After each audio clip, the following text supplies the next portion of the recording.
I'd been crashing at my best friend Mark's house for years. His place was familiar in that lived-in way, half-folded laundry on the couch, the hum of the old refrigerator, the faint smell of coffee grounds in the sink no matter the hour.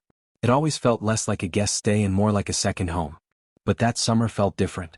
Mark was working long shifts, his girlfriend keeping most of his free time. I didn't mind. I had the guest room, free food, and a break from the claustrophobic apartment I shared with 2 other guys near campus. The surprising part wasn't the empty house. It was his dad, Daniel. I knew him, of course.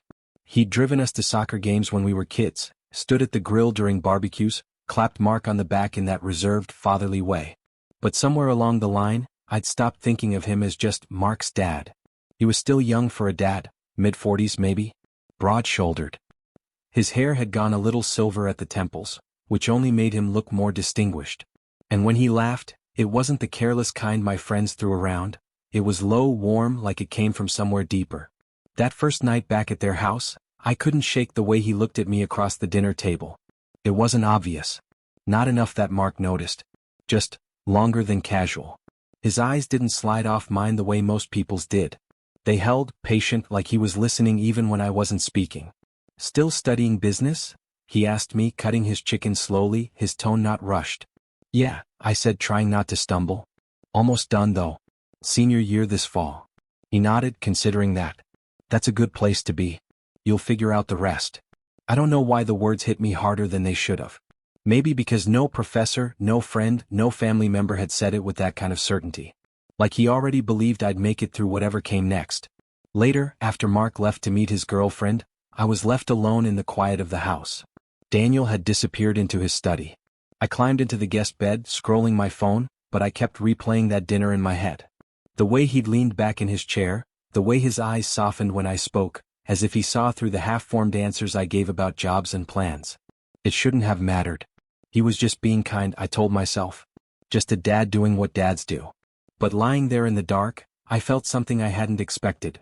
A restlessness, like the air carried something unspoken I wasn't ready to name. Through the thin wall, I heard him moving around, closing cabinets, the faint creak of floorboards. Then silence. I shut my eyes, willing myself to sleep, but my chest stayed tight. Not from fear. Not from nerves. Something else. Something like recognition, though of what, I wasn't sure. That was the night I realized, the way he looked at me wasn't nothing. And if I was honest with myself, I already knew the night wouldn't end the way I thought it would. The second night I couldn't sleep. It was late, later than I realized, when I finally shut my phone off and rolled onto my side. The room was quiet, the faint hum of the AC filling the silence. I was just on the edge of drifting when the door clicked softly. At first I thought it was Mark, maybe back early from his girlfriend's. But when the silhouette moved closer, steady and unhurried, I knew it wasn't him. Daniel. He didn't flick on the light. He just stood there for a beat, the kind of pause that felt loaded. Then, almost too casually, he crossed the room and sat on the edge of the bed. The mattress dipped under his weight. "Sorry," he murmured, his voice low, like he was trying not to wake me even though he already had. "Couldn't sleep." I swallowed, my throat dry. "Oh, but yeah, that's fine." He hesitated, then lay back, careful at first, like he wasn't sure how I'd react. The guest bed wasn't small, but it wasn't built for 2 grown men either. Suddenly there wasn't much space between us at all. The heat of him, the nearness, changed the air. I stared at the ceiling, every nerve in my body wide awake now. "I'll stay on my side," he said after a moment, almost teasing but softer. "Yeah," I whispered back, though I wasn't sure if I meant it as an answer or a plea. For a long while we just lay there. His breathing settled into an even rhythm and I tried to match it, like maybe that would calm the pounding in my chest. But I couldn't stop noticing everything. The rustle of the sheets when he shifted, the brush of air when he exhaled, the faint warmth radiating from his body through the covers. At one point, his arm moved and the back of his hand brushed mine. Just a graze. Accidental, probably. But it felt like a spark lit under my skin. I pulled my hand back quickly, almost too quickly, and he went still as if he noticed. I lay there, rigid, waiting for him to say something. But he didn't. Minutes stretched out, slow and heavy. I could hear the house groaning faintly with the night air. Every sound felt amplified, the ticking of the old clock in the hall, the soft shift of fabric when he turned slightly toward me. I shut my eyes, pretending sleep, but inside I was wide awake, every thought tangled. Why was he here? Why had he chosen my room, my bed, when he had his own just down the hall? The answer I wanted to give myself, that it was nothing, that it didn't mean anything, kept falling apart. Because if it was nothing, why did it feel like this? Eventually, his breathing deepened. I wasn't sure if he'd actually fallen asleep or if he was just better at pretending. But I stayed awake, staring into the dark, my hand tingling where his had grazed mine. That was the moment I knew, this wasn't nothing. It couldn't be. The next morning, no one said anything. Mark was already in the kitchen, clattering pans and humming off-key while he scrambled eggs. I sat at the counter, pretending to scroll my phone when Daniel walked in. He looked the same as always, hair a little messy, shirt rumpled from sleep, but my chest tightened anyway. Because I knew and he knew where he'd spent the night. "Morning," he said evenly, reaching for the coffee pot. "Morning," I echoed, my voice sharper than I meant. Mark didn't notice a thing. He just asked about our plans for the day, sliding me a plate of eggs like always. But under the surface, the silence between Daniel and me was different now. Not empty. Charge. That evening Mark went out again. Some dinner date. I thought about tagging along, but the weight of unspoken things kept me planted on the couch. Daniel joined me, lowering himself onto the cushion beside me. Not close enough to touch. Just near enough that I could feel the presence of him, steady and solid. We put on a movie, some action flick Mark had left paused halfway through, but I barely followed the plot. My eyes kept flicking sideways, catching the shape of his hand resting on his thigh, the way his jaw tensed when he shifted, the way his breath seemed a little too measured like mine. Halfway through, his voice broke the quiet. "You're not sleeping much." The words startled me even though they were true. I kept my eyes on the screen. "Neither are you." He chuckled softly, low in his chest. "Touché." The sound faded, leaving behind something heavier. I wanted to ask him why. Why he came into my room. Why he lay down beside me like it was the most natural thing in the world. But my throat locked. The words wouldn't move. The movie droned on, forgotten. I stared straight ahead, but I felt him glance at me more than once. Finally he spoke again, quieter this time. "You remind me of myself at your age." I turned, startled. His eyes were on the screen, but his words weren't about it. "Not sure what you want," he continued, his tone almost reflective. "But feeling it anyway. Like the wanting comes before the knowing." My chest tightened. He wasn't talking about jobs or school or the future. I knew that. And he knew I knew. The silence that followed wasn't comfortable, but it wasn't unbearable either. It was different. Like the air itself had shifted, waiting for one of us to move to break it further. But neither of us did. The credits rolled unnoticed. He stood, stretching, and gave me a look, soft, searching, before heading toward the hallway. I stayed on the couch long after he left, staring at the blank screen, my hands clenched in my lap. I didn't have answers. But I knew something had cracked open. Something I couldn't close again. The house was quiet again that night. Mark had texted that he wasn't coming back. Some late dinner, maybe staying at his girlfriend's place. I told myself I was fine with the solitude. But the truth was I'd been waiting for the sound of footsteps in the hallway. And when the door creaked open, I wasn't surprised. Daniel slipped into the room without a word, the way someone slips into a familiar ritual. The mattress dipped as he lay down beside me, careful but unhesitating. For a while neither of us moved. Just the steady rhythm of two people pretending to sleep, though I knew neither of us was. My body was tense, my breathing shallow. His presence filled the room, filled me in a way I couldn't put into words. Minutes stretched, heavy and delicate all at once. Then it happened. Under the covers, his hand brushed against mine. Not on purpose, at least not obviously. Just a shift, a chance graze. But this time he didn't pull away. And neither did I. The silence between us thickened. My pulse hammered in my ears. Slowly, carefully, his fingers pressed more firmly against mine. Not grabbing, not demanding, just there. I froze, afraid to move, afraid to ruin it. My skin burned where our hands touched, though it was such a small contact. I whispered, my voice shaky, "Daniel?" He inhaled sharply, the sound too raw to miss. For a second I thought he'd pull back, laugh it off, remind me that I was just his son's friend. But instead, his hand stayed. "I know," he said finally, his voice low, almost broken. "I know." That was all. But it was everything. We didn't talk after that. We didn't need to. His hand remained against mine, steady and warm, until the line between accident and intention vanished. I lay there staring into the dark, my chest aching with something I couldn't name. Fear maybe. Longing. Relief. All tangled together. At one point he shifted closer just slightly so that his arm brushed mine through the sheets. Still careful. Still restrained. but enough that I felt surrounded by him. I thought about pulling away, about rolling over and pretending it hadn't happened. That would have been easier, safer. But I didn't. Because in that touch, in the quiet honesty of it, I felt something real.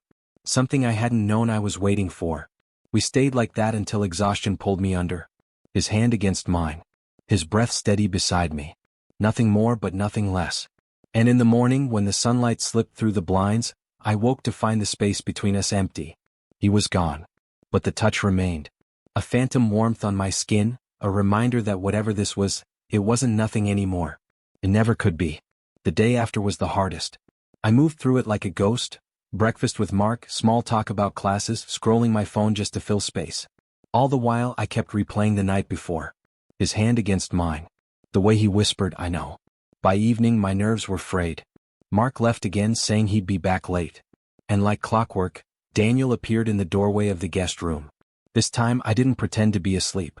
He stood there a moment, leaning against the frame, his face shadowed. "Can I?" he asked softly, as if the ritual needed permission now. I nodded. My throat was too tight for words. He lay down beside me, the mattress sinking. The air shifted instantly, charged in that same way. But tonight I couldn't keep silent. "Why do you keep coming in here?" My voice cracked. He didn't answer right away. His chest rose and fell, slower than mine. Finally he whispered, "Because it doesn't feel like nothing." The words hit me like a jolt. My eyes stung, though I didn't know why. Relief? Fear? Both? I turned toward him, the dark blurring his features. "It doesn't," I admitted, barely louder than a breath. Something broke open between us then. Not a kiss. Not some grand gesture. Just the quiet honesty of two people saying the thing they'd been afraid to name. He shifted closer until our foreheads nearly touched. His breath was warm against my skin, his voice even lower now. "I shouldn't. You're my son's best friend." "I know," I whispered back. "And yet." The silence finished the sentence for me. We stayed there, our foreheads almost touching, breathing the same air. His hand found mine again, and this time, there was no hesitation. Our fingers intertwined slowly, as though testing the shape of something fragile but undeniable. I expected guilt to rise up, but it didn't. Instead, there was a strange peace. Like all the confusion, all the restless nights had led us right here. No one spoke after that. Words would have been too clumsy. His thumb brushed mine once, twice. A rhythm more tender than I thought he was capable of. And lying there, my chest tight but steady, I realized something terrifying and freeing. Whatever this was, it mattered. It wasn't a mistake. It wasn't nothing. It was real. After that night, something shifted. We didn't talk about what we were. We didn't name it, didn't try to. But it was there, hanging between us in every glance, every pause, every careful brush of contact that lingered just a second too long. And somehow that made it feel even more real. The following evening, Mark was out again. Daniel and I sat in the living room, a baseball game murmuring on the TV. Neither of us was paying attention. I could feel the space between us like a live wire, humming, pulling. At one point I said, almost without thinking, "Do you regret it?" He turned his head slowly, his eyes steady on mine. "No," he said simply. Then, softer, "I regret waiting this long to feel something again." His words cracked something open inside me. I'd been so used to carrying myself like I was fine, like I had direction, like I wasn't quietly lost. But sitting there with him saying that, I felt seen in a way I hadn't expected. We didn't need the TV. We didn't need distraction. We just sat, the quiet between us tender instead of heavy. Later, when we found ourselves lying side by side again, the darkness wrapped around us like a secret, I turned toward him. My voice trembled when I said, "I didn't know I was waiting for this." His hand slid over mine, firmer now, confident. Neither did I. For a long moment we just breathed together, close but not touching more than that. Then, slowly he leaned forward. Not rushed, not asking for more than I could give. Just a soft press of his lips to my forehead. It was such a simple gesture. Barely anything at all. But my whole chest ached with it, like something I didn't know was locked had finally been undone. I closed my eyes and let out a shaky breath. That kiss, if you could even call it that, wasn't about passion. It wasn't about crossing some forbidden line. It was about belonging. About being held without needing arms around me. When he pulled back, the silence was full of everything neither of us dared to say. I didn't need to. Because in that moment I understood. This wasn't about labels or rules or even the future. It was about this space, this quiet, this closeness that felt sacred. We stayed there until sleep claimed us both, our hands still linked between us. And for the first time in months, maybe years, I didn't feel restless. I felt found. The morning light woke me before anything else did.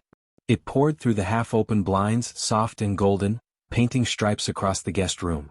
For a moment, I didn't remember where I was. I only knew warmth, an arm draped across my waist, the steady rise and fall of another body pressed close behind me. Then I remembered. Daniel. I didn't move. I didn't even breathe too deeply, afraid the moment might vanish if I acknowledged it. His presence was heavy, but not in a way that smothered. More like an anchor, something steadying me against the currents I hadn't even realized I was fighting. I closed my eyes again and let myself feel it, his arm tightening slightly when I shifted, the soft huff of his breath against the back of my neck. It was ordinary the way people sleep beside each other. And yet for me it was anything but ordinary. Eventually he stirred. His hand slipped away as he rolled onto his back, and the loss of contact made the air feel cooler. "Morning," he said quietly, his voice rough with sleep. I turned, meeting his eyes in the glow of morning. Morning. For a beat, neither of us spoke. The house was still, Mark not yet home, the world outside still waking. Finally he exhaled. "We'll have to figure out what this means." I nodded. My throat felt tight. "I know." He looked at me then, not with hesitation but with something steady. Something almost hopeful. "But I don't regret it." I swallowed hard. "Me neither." We left it there. Not a promise, not a plan. Just an understanding that whatever had happened, neither of us would take it back. At breakfast, the world snapped back into its usual rhythm. Mark came home, dropping his keys on the counter, grinning at some story about his girlfriend. Daniel stood at the stove, cooking eggs, looking for all the world like the same father he'd always been. But when his eyes caught mine across the kitchen, I knew the truth. Nothing was the same anymore. The days that followed blurred together. Sometimes Daniel and I spoke more, sharing quiet conversations late at night about work, about life, about the kind of loneliness that sneaks up on you when you think you're fine. Other times we didn't say anything at all, just sitting near each other, letting the silence stretch like a safe place instead of a chasm. There were no more dramatic moments. No declarations. Just the quiet certainty of something real growing in the spaces between us. The morning I packed to leave, I felt it most sharply. Folding my clothes into my bag, the weight of what we'd shared pressed down on me. I didn't know what it would become, or if it could become anything at all. Daniel stood in the doorway, his hands in his pockets. "Headed back to campus?" "Yeah," I said, zipping the bag. "I should get settled before classes start again." He nodded slowly, then stepped closer. His eyes searched mine like he was trying to memorize me. "Take care of yourself." "You too." I hesitated, then added, "I wouldn't undo it. Any of it." His mouth curved into the smallest smile. "Me neither." That was all. No kiss, no lingering touch, not with Mark just down the hall. But the look in his eyes said more than words could have. On the drive back, the world outside the car window blurred, fields, highways, signs rushing by. But inside I felt sharp. Awake. I hadn't planned for any of it. I hadn't asked for it. But I wouldn't trade it, not for anything. Because somewhere in the silence of that house, in the weight of nights that had begun with nothing but restlessness, I'd found something I hadn't even known I was waiting for. And as the miles stretched ahead of me, one thought stayed constant, warm and unshakable. Whatever this becomes, it was real.